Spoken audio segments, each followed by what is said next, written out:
Hello, you've caught me jetting off to Summer Game Fest, or I would be if I could squeeze everything I need into my suitcase. Let's go through the checklist.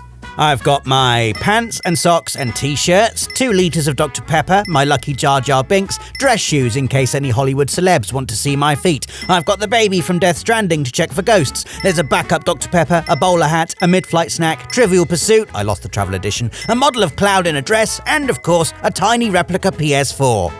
And all that leaves no room for Big Delsin. Oh, and all he wanted was to meet Jeff Keighley. It's a sad fact of life that sometimes there's just not room for everyone and everything, at least not in our flesh and blood world. In video games, size isn't an issue. With the right engine and beefy hardware behind it, developers can push games to new realms of bigness. And what better way to show off that technical mastery than with a boss the size of a small country? I talked about big bosses, no, not that one, 8 years ago, and in the time since they've only gotten larger. What the hell are they feeding these things? Here are 7 video game bosses so massive, they almost feel unfair. Our first entry is from Armoured Core 6, which is technically pronounced Armoured Core, because that's the sound you make when you first see the Strider emerge from the sandstorm he's whipping up with his size 25,000 shoes. I honestly thought this thing was background art for a mission in the foreground until it started burping lasers, which art doesn't tend to do. Weave through the Strider's barrage of burning death, and up close, it's more benign. He's just a big lumbering lad going for an aimless stroll in the countryside. Pop a flat cap on him, and he's basically me. We even share a vulnerability around the knees, although mine are usually nobbled by poorly fitted hiking boots rather than having rockets fired into them. The Lake District is just a bit more gentle going than Rubicon 3. Fell the Strider and hop on its back and you're in for a proper hike. Fans calculated that this metal monstrosity is 4,953 metres long, or just over 3 miles. To put that in From Software context, that's half the entire length of Elden Ring's whole map. Ooh, imagine the damage you could do with the Strider in the lands between. That golden idiot on a horse, splat. Margit the Fell Omen, splat. Whatever bosses come after that I didn't see because I never beat Margit the Fell Omen, splat. Okay, so it turns out the Strider has that classic video game boss flaw of having a handful of very weak vents that cripple it. But you've got to admire the ambition. The only thing bigger than the Strider in Armoured Core is the explosion when you finally take it down. See that, 621? The Strider's blowing itself up. A fitting end for something built to fail. Oh, yes! Explode!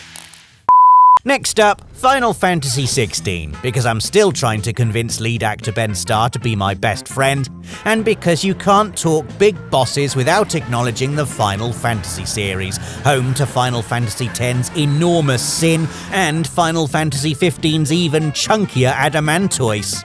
Of course, what I'm picking is considerably larger than both of those, probably even bigger than Sin riding an Adamantoise like some kind of weird, knobbly little pony. The journey to this next boss unfolds like a reverse Russian nesting doll, because every time you crack it open, there's somehow an even bigger one inside. You fight the burly Hugo Kupka, who cracks and becomes the very big Titan, who cracks and becomes entry number 2, Titan Lost, a boss so gargantuan it kicks off with a 100-mile sprint just to reach the fight.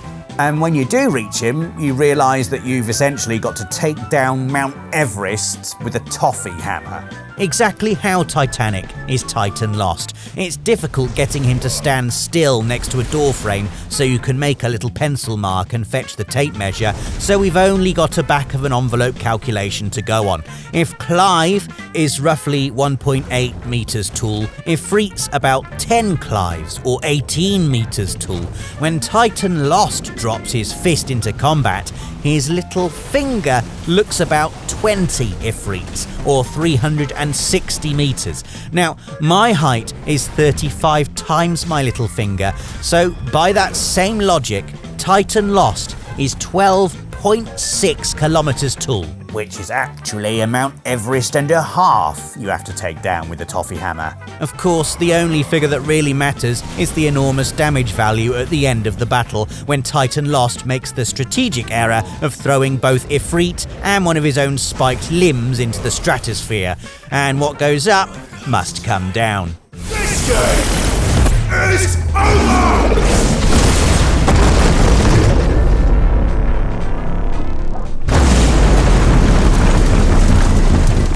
You don't need maths to know that will hurt.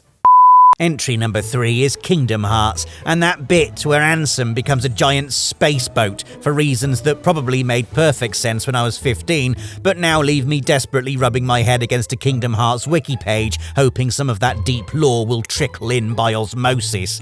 I think what it boils down to is Ansem being both the boss and his own boss arena. So while you spend a section floating around belting Ansem's obnoxiously chiseled abs with the Keyblade, you then venture inside mystic portals to destroy the ship's defences from within, in turn freeing Donald and Goofy so you can properly wreck the joint like rock stars tearing up their suite on a luxury cruise liner. You take one look at Donald and you just know that guy's going to be a nightmare on tour. Smash in the boat's face and you finally take the fight to the main chamber, positioned directly under Ansem's perch, which must be really quite annoying for him up top. What are you guys doing down there? You better not be poking my weak points with a big key. But poke we shall, and die he will, triggering another load of cutscenes and another trip for my head back to Wikipedia. For my next pick, I was all prepped to big up God of War 2's Colossus of Rhodes. Not that he needs bigging up, he's already massive, only for an even larger mechanical man to wade out of the ocean and into his number 4 slot. It's Dragon's Dogma 2's Talos, the Guardian Gigantus. His parents named him well. I probably should have seen Gigantus coming, not just because he's 200 foot tall and has a chimney on his head, but because of all the artillery bows that had been lined up on the volcanic island and pointed in the direction of his watery home. For hours I thought, this place seems needlessly well defended, without spotting a boss battle arena to be. A classic case of Chekhov's ballista, if you will. Of course, most heroes ignore the armaments and do their best Shadow of the Colossus tribute act, scampering up Gigantus to remove the giant plugs that keep all this Ribena trapped safely inside. At least I hope it's Ribena. I've been drinking this stuff for weeks. Or you could just do what I did and buy an instant kill unmaking arrow, shoot that into the Guardian Gigantus, watch all his plugs come raining down, and then just lie to everyone else about it being a really epic, difficult battle. So I pull out my sword and I say, listen, Guardian Gigantus, if you want to get to Moonglint Tower, you're going to have to go through me. And not only are you going to have to go through me, you're also going to have to go through a pawn that looks a bit like Barry Chuckle. But anyway, whatevs.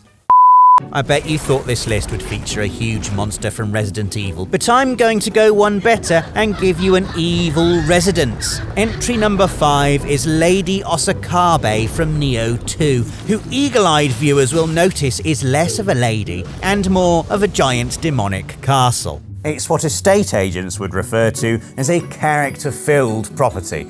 Unfortunately, the character it's filled with is a screaming tentacle monster. Imagine living next door to this thing. You'd never be able to sunbathe in the back garden with that giant eye leering over the fence, and the presence of hairy tendrils, each ending in a mouth spitting out fire and laser balls, is going to totally hammer local property values.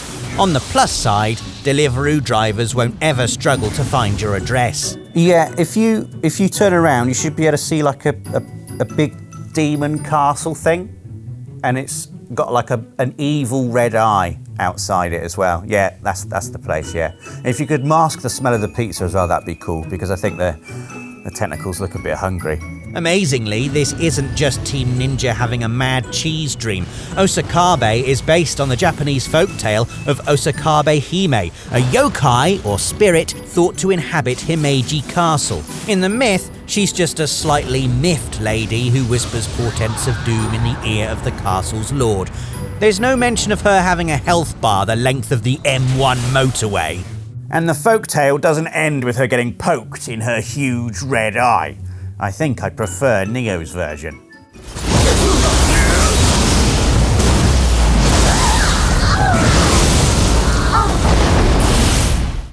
Next up is Yellow Monkey from Ape Escape 2, a boss who takes a little while to bulk out. When you first meet this fluorescent fool in his ninja hideout, he's large, but he's not going to be setting any world records, unless it's for creepiest monkey monologue in a video game.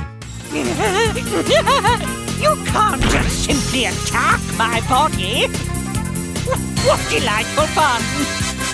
I wonder which one of us will fall out of the ring first.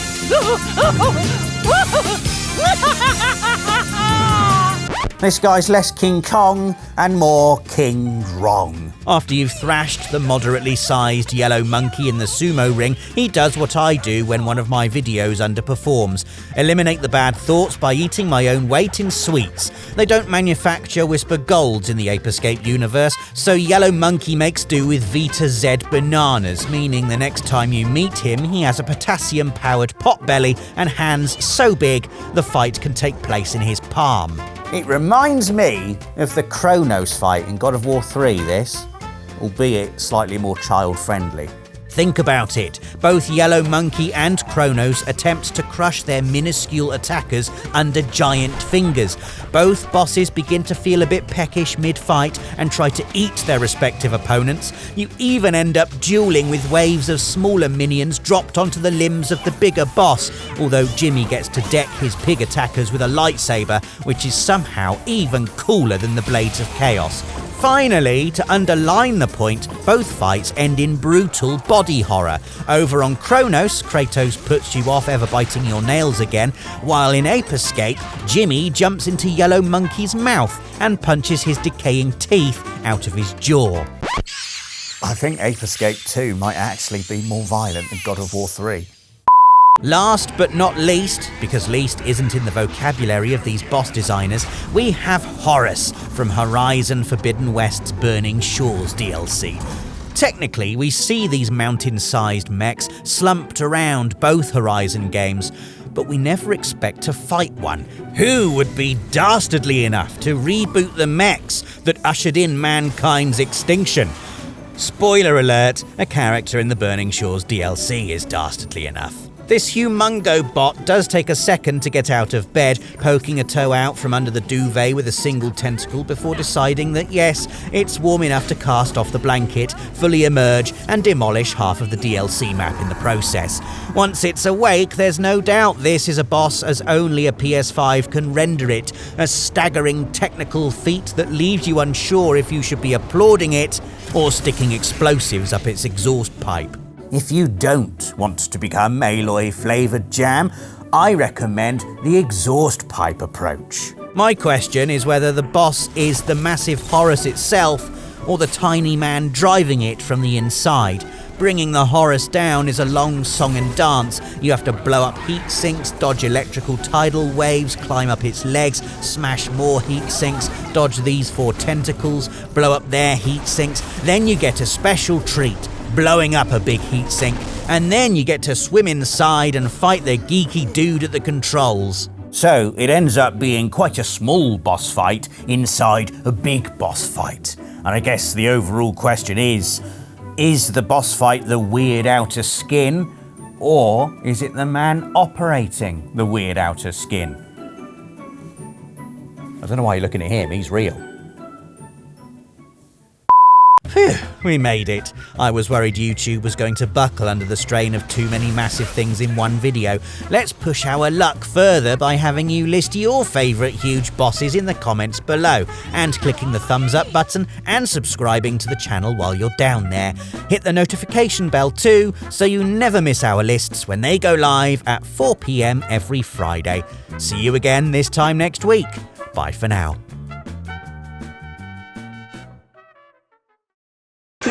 song.